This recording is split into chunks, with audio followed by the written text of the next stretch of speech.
Nqobile, yesterday we saw tensions flare up between the protesters and the police. How's it looking in Orange Grove? Well, Mseko, I want to paint the picture for you so you can see. These are all the members of the Dudula operation that have come in their numbers. You can see they're preparing, obviously, to take to the streets. So they are kind of singing, dancing. It's been like this. We've seen quite a number of them coming in. We do understand that they're coming from different parts of the province. Some coming as far as the Val, I'm told, whilst others are coming as far as Soweto, and others are from within the CBD. We do understand that some of these members were there yesterday when they were being shot at by the police when the conflict occurred. Some of them were even showing us some of those rubber bullet wounds that they had. Now, we do understand that they are going to be taking to the streets today. The idea is that they walk on the streets in Orange Grove, go to different places, different shops, where they are going to be delivering this memorandum, Maseko, that I'm holding with my hand. Now, if you see clearly, it says they're requested for 100% South African employment. Now, we understand that the movement is saying that they are reclaiming jobs that are being taken by foreigners as well as RDP houses. I think there is some form of address that's happening there, so we're going to try and just listen a little bit to hear what's going on. Guys, nabafika yo njengangoku. Masiphuma la. Masiphuma la. Ngaphambile sifuna ibhena, sifuna amabhena ame ngaphambili akho sifihli la.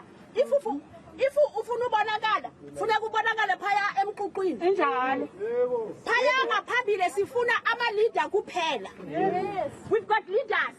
All right, Maseko, so that's just an idea of what's happening. Basically, they're getting ready to go out, and the lady just explaining how the movement is going to be, talking about the banners and how the leaders are going to be here and also lead this movement. Of course, they are going to those shops where they're demanding employment for South Africans. They are saying on this memorandum that they want South Africans to be considered for these jobs and that foreigners cannot be taking jobs essentially from South Africans. And they're giving these shops about 3 days to ensure that that does happen. And of course, there's a high police presence. I want to show you just the SAPS has already been here. They're all around the vicinity. They've been driving around. They have already even communicated to some of the people that are in the movement, asking in terms of what will be happening, and clearly just making sure that those clashes don't happen unnecessarily. But of course, we are understanding that some of the leaders of the movement are still on their way,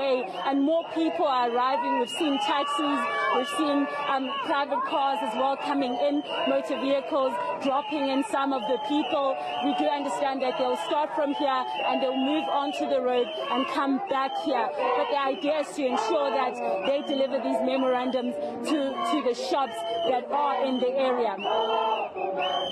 Nqobile, I'm not sure if you're able to speak to any of the leaders to find out from them. I know you said some of them are still on their way. Is there any way that you can grab one of them to speak to them about why they're moving now into Orange Grove?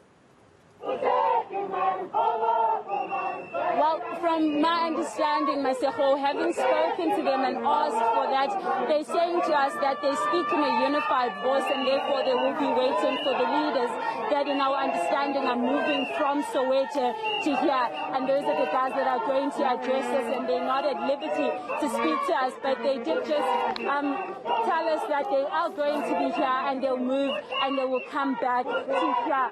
Now, we are seeing some of those leaders arriving. Let's see if we can move towards them.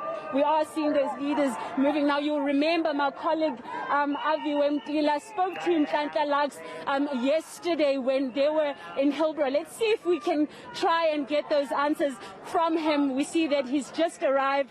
And perhaps he can entertain us. Nhlanhla, we see you've just arrived into, good morning to you, and we see that you've just arrived into the operation. What's the plan today? Listen, the plan is not to have a CODESA with any law enforcement.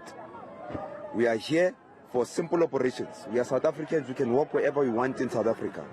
We're not going to anyone's personal or private property. But government property, you can forget.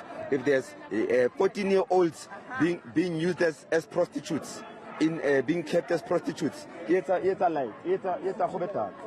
If there are 14-year-olds that are in any building that we know from our local intelligence that are now being turned into prostitutes, we will take them out. Those are our sisters. If there's any drug peddling that are happening here, we will confront it, because the cops are clearly scared of it, and maybe even part of it, because on a daily basis, it doesn't matter where you are in South Africa, you see police vans collecting the 20 rand from drug dealers. We know this. It happens here in our communities. So today we are here to operate. We are here to go where the problems are. They are identified, and we'll go and make sure we confront those problems, because South Africa is our country to protect, and no one will do it for us. It's been clear that no politician is coming to save you. No law enforcement is coming to save you. The responsibility of the safety of the women and children is all in our hands. The future of South Africa is in the hands of South Africans, and period. But Lucky, those are big allegations to make. Do you have any evidence to what you're saying? My man, we can call it allegations as much as they call us xenophobic. We don't care for words anymore. Action. If they think what we are saying and our actions are big allegations, we want the ministers to come on the ground with us and march. If I was the Minister of Police, I would be amongst the South Africans marching against illegal activity in this country, so that I can also have first-hand experience of what the people are crying about. It's very rich coming from our politicians and everywhere else to say allegations, allegations. We live amongst the problems. They are in their comfortable houses wherever they are, and they are ready to tweet allegations. They are ready to tweet xenophobia. They can all go to hell and continue tweeting. Right. We are on the ground. We are changing South Africa, and we are making sure South Africa becomes what we want it to become. We are the change that we want here in South Africa. Thank you, Lucky. Well, there you have it, Masego. Very passionately put there by Lucky.